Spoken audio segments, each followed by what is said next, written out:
এরপর এই সবজিটার ভিতরে মাছ দিয়ে দিব। মাছটাতে একটু জাল দিতে হবে, এই কারণে দেওয়া।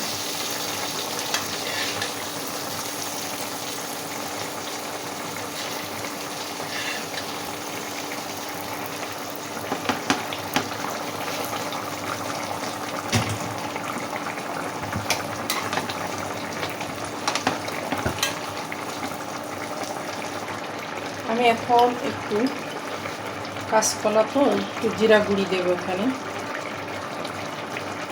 দিলে ফ্লেভারটা আরও দ্বিগুণ হয়ে যায়।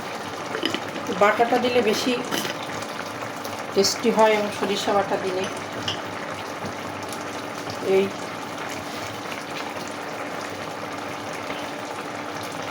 আল্লাহ হাফেজ। এখানে কি কি সবজি রান্না করলাম আপনারাই বলবেন। আসসালামু আলাইকুম।